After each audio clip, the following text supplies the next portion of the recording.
in some losses to the Roman auxiliaries when they became trapped in impassable marshes. Togodumnus was killed soon after the Medway crossing, either through treachery or in one of the skirmishes which followed the battle. This left Caratacus the sole commander of the Belgae. Realizing that it would be impossible to prevent the Romans from reaching Camalodunum, he retreated westwards towards the land of the Silurians. From his western base, Caratacus was to remain a thorn in the side of the Roman invaders for a further 9 long years. The Romans did not advance to take Cunobelius, capital of Colchester, immediately, however. Plautius now sent word to the Emperor Claudius, so that he could come to Britain and secure the final defeat of the Catiline personally. Claudius sailed from Italy to Marseille and then proceeded by road and river to Boulogne on the north coast of Gaul. He brought with him some reinforcements which had been gathered earlier, including a detachment of the Emperor's personal Praetorian Guard and a number of elephants, the first which had ever been seen in Britain. Crossing the Channel, Claudius joined the troops who had been awaiting him on the Thames. Taking them with him, he crossed the river, engaged the barbarians who had gathered to dispute his advance, gained the victory, and captured Camulodunum, the royal seat of Cunobelinus. Later, he won over numerous tribes, some by battle, some by negotiation, and was hailed Imperator several times, contrary to custom, for the rule was that none should be allowed to receive this accomplishment more than once in any campaign. Disarming these tribes, he handed them over to Aulus Plautius, who received instructions to subdue the remainder of the country. According to inscriptions on triumphal arches of Rome, 11 British kings submitted to Claudius during his 16-day visit. Their cooperation was vital for the next stage of the conquest. The two most dangerous tribes still in arms against Rome were the Durotriges of Dorset and Somerset and the Belgae of Dorset and Wiltshire. The task of subduing them was given to Vespasian and his legion, the Second Augusta, and it is possible that they were dispatched before the arrival of Claudius. A biography of Vespasian by Suetonius Tranquillus tells us that whilst in Britain, Vespasian fought 30 battles, subjugated 2 tribes, and captured 30 oppida, or native fortresses, as well as the whole of the Isle of Wight. Vespasian's campaign in the south and west, launched from Chichester, must have been a fairly swift affair, as excavations of some hill forts in this area suggest that improvements to their fortifications were suddenly halted in this period. The excavations also show the effectiveness of the Roman weaponry, with skeletons showing evidence of skulls punctured by peel. In addition, the skeletons showed evidence of sword slashes and thrusts from the long spatha of the auxiliaries and the shorter gladius of the legionaries. One skeleton was found to have a bolt from a Roman catapult still embedded in its spine.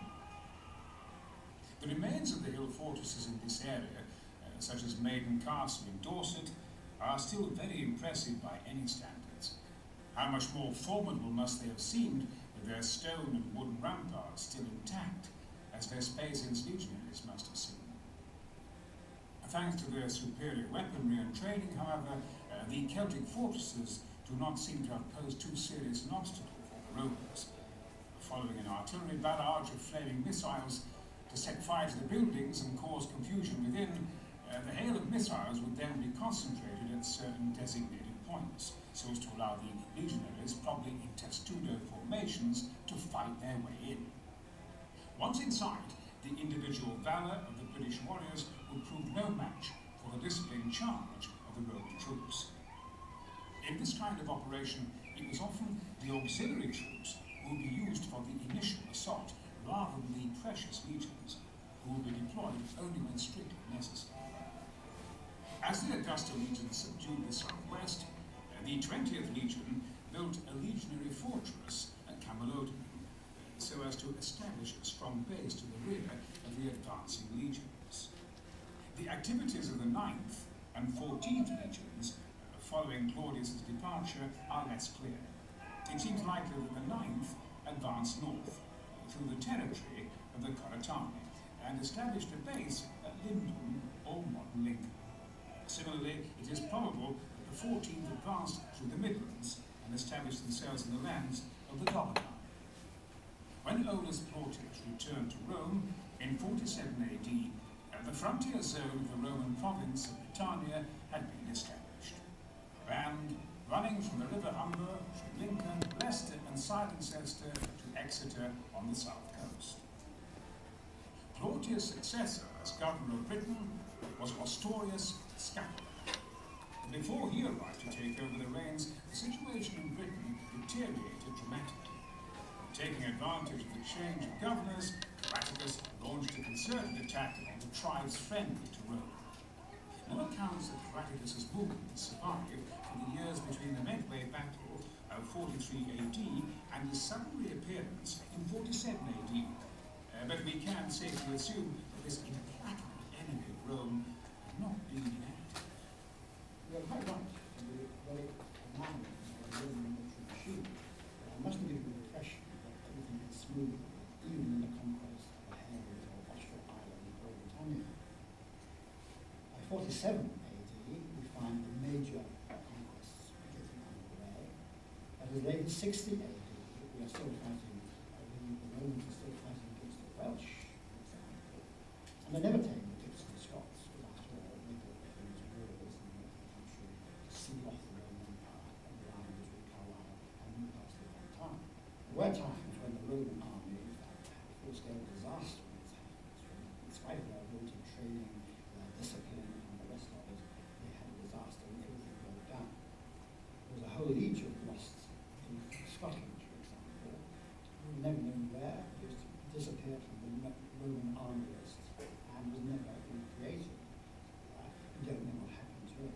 But we do know what happened in Germany to all legions in the Protestant era, which in the Teutoburger Wars, about the same sort of period, the complete army disappeared without trace. So things could go wrong, and indeed, during the Iceni period of Boudicca tribes, again, a whole Roman legion is supposed to have been butchered in the early stages of that. Like all armies, the Romans don't make a great deal of noise about their defeats. Victories, yes, they detail over those. Disasters, they prefer to draw their. Despite the occasional setbacks, the lion's share of the victorious war during this period fell to the Romans. Following two major defeats, river crossings, and the fall of the Cativaloni kingdom, it was by now obvious to Caractacus Rome could not be defeated in set-piece battles on open ground, no matter how bravely the Celts might fight. The power of the legions was just too great.